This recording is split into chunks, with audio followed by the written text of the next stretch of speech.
आज है 14 फरवरी 2025 दिन शुक्रवार। वेलकम बैक सुप्रभात न्यूज छत्तीसगढ़। चलिए देखते हैं छत्तीसगढ़ की 25 फटाफट बड़ी खबरों को।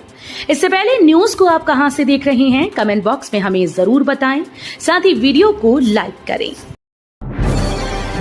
बोर्ड परीक्षा में नकल रोकने की कड़ी तैयारी, जांजगीर चांपा कलेक्टर ने केंद्र अध्यक्षों को दिए सख्त निर्देश। जांजगीर चांपा में आगामी बोर्ड परीक्षा को लेकर कलेक्टर आकाश चिकारा ने महत्वपूर्ण बैठक ली। पीएम श्री स्वामी आत्मानंद स्कूल में आयोजित बैठक में सभी परीक्षा केंद्र अध्यक्षों को कड़े निर्देश दिए गए। कलेक्टर ने स्पष्ट चेतावनी दी कि परीक्षा में किसी भी प्रकार की लापरवाही या गड़बड़ी पाए जाने पर संबंधित अधिकारियों के खिलाफ तत्काल कड़ी कार्रवाई की जाएगी। दुर्ग में नो एंट्री को लेकर पुलिस हुई सख्त, ट्रेलर का काटा 18,000 चालान। दुर्ग और भिलाई शहर में जहां जहां भी नो एंट्री लागू है, वहां हैवी वाहन के प्रवेश को देखते हुए दुर्ग पुलिस अब सख्त हो गई है। पुलिस ने ऐसे वाहन चालकों के खिलाफ कार्रवाई करना शुरू कर दिया है।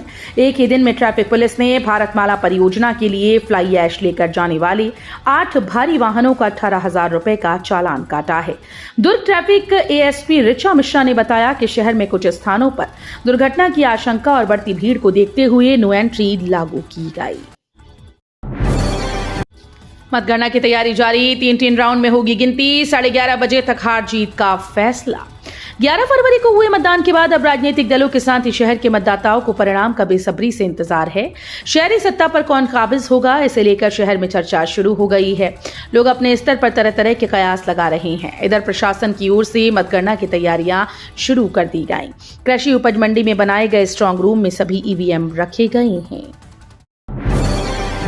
धान बेचने के बाद भी किसानों के खाते में नहीं आया पैसा, कोई नहीं दे रहा सही जानकारी।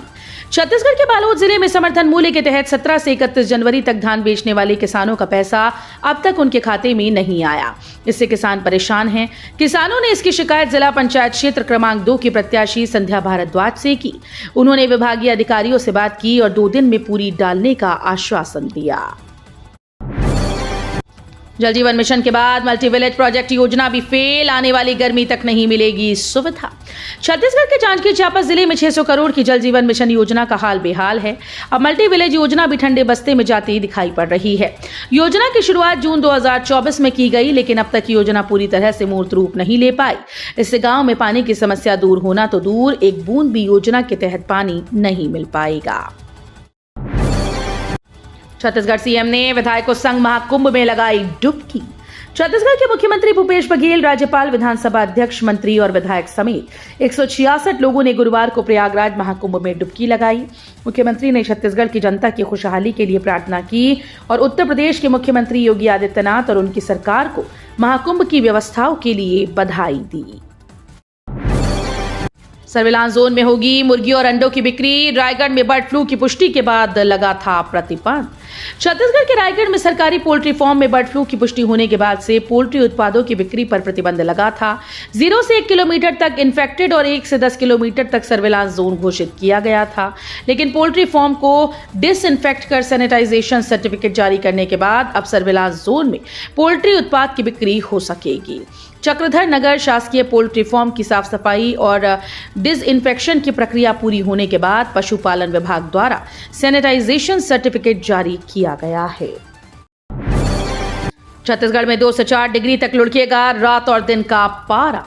छत्तीसगढ़ में अधिकतम और न्यूनतम तापमान में उतार चढ़ाव का दौर जारी है। आगामी दिनों में न्यूनतम तापमान में एक बार फिर से एक गिरावट होने वाली है। बीते दिनों प्रदेश के अधिकतर जिलों में अधिकतम तापमान सामान्य से ज्यादा है। हालांकि अब मौसम में भी बदलाव हो सकता है। वित्त मंत्री ओपी ने की बजट प्रस्ताव पर मंत्री स्तरीय बैठक। छत्तीसगढ़ के वित्त मंत्री ओपी चौधरी ने मंत्री रामविचार नेताम के साथ मंत्रालय महानदी भवन में मंत्री स्तरीय चर्चा में मंत्री नेताम के विभाग आदिम जाति, अनुसूचित जाति, पिछड़ा वर्ग और अल्पसंख्यक विभाग, कृषि विकास और किसान कल्याण से संबंधित वर्ष 2025-26 के मुख्य बजट और नवीन मद प्रस्तावों पर व्यापक चर्चा की। बिलासपुर रेलवे का नया कीर्तिमान। बिलासपुर रेलवे जोन ने एक बार फिर से भारतीय रेलवे में नया इतिहास रच दिया। दक्षिण पूर्व मध्य रेलवे ने वित्तीय वर्ष 2024-25 में महज 316 दिनों में ही 25,000 करोड़ रुपए से अधिक की माल भाड़ा आय अर्जित कर अपना पहला स्थान बरकरार रखा। ये उपलब्धि पिछले वित्तीय वर्ष 2023-24 की तुलना में 19 दिन पहले और 22-23 की तुलना में 31 दिन पहले हासिल की गई। बीजेपी से बागी बेटी के लिए रेणुका ने मांगा जन समर्थन। जिला पंचायत में समर्थित प्रत्याशी के खिलाफ मैदान में मोनिका। सूरजपुर जिले में भाजपा के समर्थित प्रत्याशी के खिलाफ बगावत कर चुनाव मैदान में उतरी मोनिका सिंह के लिए विधायक रेणुका सिंह ने जनसभाएं कर समर्थन मांगा। भरतपुर सोनहत विधायक रेणुका सिंह की बेटी जिला पंचायत के क्षेत्र क्रमांक 15 से चुनाव मैदान में है। यहां उनका मुकाबला भाजपा के अधिकृत प्रत्याशी वेद प्रकाश सिंह और कांग्रेस की अधिकृत प्रत्याशी सतवंत सिंह से है। दुर्ग में पकड़ाई महाराष्ट्र की शराब। 26 लाख की 361 पेटी अंग्रेजी शराब जब्त। दुर्ग जिले के जेवरा सिरसा चौकी क्षेत्र के अंतर्गत डांडेसरा गांव से बड़ी मात्रा में अंग्रेजी शराब पकड़ाई है। पकड़ी गई शराब महाराष्ट्र राज्य की बताई जा रही है। जानकारी के मुताबिक ये शराब चुनाव में खपाने के लिए लाई गई थी। दुर्ग पुलिस ने 2 आरोपियों को गिरफ्तार किया, वहीं मुख्य आरोपी सहित 2 लोग फरार हैं। दुर्ग एसपी जितेंद्र शुक्ला को सूचना मिली थी कि पुलगांव थाने के अंतर्गत जेवरा सिरसा चौकी क्षेत्र में बड़ी मात्रा में नागपुर की शराब लाई गई है। रायपुर के मेकाहारा अस्पताल में पहली बाईपास सर्जरी। 72 साल के हार्ट पेशेंट को मिली नई जिंदगी। रायपुर के अंबेडकर अस्पताल में हार्ट की पहली कोरोनरी बाईपास सर्जरी की गई है। इससे पहले ओपन हार्ट सर्जरी से ही इलाज होता था, लेकिन अब मरीजों को कोरोनरी बाईपास सर्जरी से इलाज की सुविधा मिलनी शुरू हो गई है। मेकाहारा में ये पहली सर्जरी 72 साल के मरीज की हुई। सहायक शिक्षक पदों के लिए 2613 अभ्यर्थियों की मेरिट सूची जारी। छत्तीसगढ़ लोक शिक्षण संचालनालय ने शिक्षक भर्ती के 5वें चरण के तहत सहायक शिक्षक पदों के लिए 2613 अभ्यर्थियों की मेरिट सूची जारी की है। इस सूची में अभ्यर्थियों को उनकी मेरिट और रोस्टर क्रम के आधार पर शामिल किया गया। ये सूची उच्च न्यायालय के आदेशों के अनुसार तैयार की गई है। निकाय के बाद सरपंच और पंचायत चुनाव के प्रचार में आई तेजी। छत्तीसगढ़ में निकाय चुनाव के बाद अब ग्रामीण इलाकों में बीडीसी, डीडीसी और सरपंच चुनाव के लिए प्रचार प्रसार ने तेजी पकड़ ली है। सूरजपुर जिले में जिला पंचायत क्षेत्र की 15 सीटों पर मुकाबला हो रहा है, लेकिन क्षेत्र क्रमांक 15 सबसे ज्यादा चर्चा में है, क्योंकि कांग्रेस ने यहां से पूर्व वन मंत्री तुलेश्वर सिंह के बेटे सतवंत सिंह को अपना समर्थित प्रत्याशी घोषित किया है, जबकि भाजपा ने वेद प्रकाश सिंह को अपना समर्थन दिया है। छत्तीसगढ़ पुस्तक घोटाला।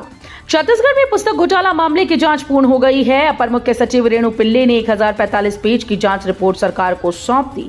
इस घोटाले में 5 जिलों के जिला शिक्षा अधिकारी को दोषी पाया गया। जांच में पाया गया कि अधिकारियों किसान कार्ड से 2 लाख सरकारी किताबों को रद्दी के भाव में बेच दिया गया। आत्मानंद स्कूल्स में संविदा शिक्षक भर्ती को लेकर विवाद, रुपए लेने देने का लगा आरोप। बेमेतरा जिले के विभिन्न सरकारी आत्मानंद स्कूल में संविदा आधार पर शिक्षकों की भर्ती की जानी है। गुरुवार और शुक्रवार को भर्ती को लेकर इंटरव्यू होना था, लेकिन भर्ती से पहले विवाद की स्थिति बन गई। इस भर्ती को लेकर रुपए लेन देन का आरोप लगाया है। भाजपा व एबीवीपी के विरोध के बाद आनन फानन में गुरुवार को हो रहे इंटरव्यू को स्थगित कर दिया गया। जांजगीर चांपा में कलेक्टर ने केंद्र अध्यक्षों के साथ की बैठक, दिए अहम निर्देश। जांजगीर चांपा जिले के कलेक्टर आकाश शिकारा ने पीएम श्री स्वामी आत्मानंद स्कूल में मार्च माह के पहले सप्ताह में होने वाले 10वीं और 12वीं की बोर्ड परीक्षाओं से जुड़ी जानकारी को लेकर सभी केंद्र अध्यक्षों के साथ बैठक की। कलेक्टर शिकारा ने कहा कि बोर्ड परीक्षा में कड़ी निगरानी के साथ परीक्षा में शामिल विद्यार्थियों को समय पर उत्तर पुस्तिका और प्रश्न पत्र का वितरण हो, ये सुनिश्चित हो। नकल पर पूरी तरह से प्रतिबंध लगाया जाए। पूर्व महाधिवक्ता सतीश चंद्र वर्मा हाईकोर्ट से लगा बड़ा झटका।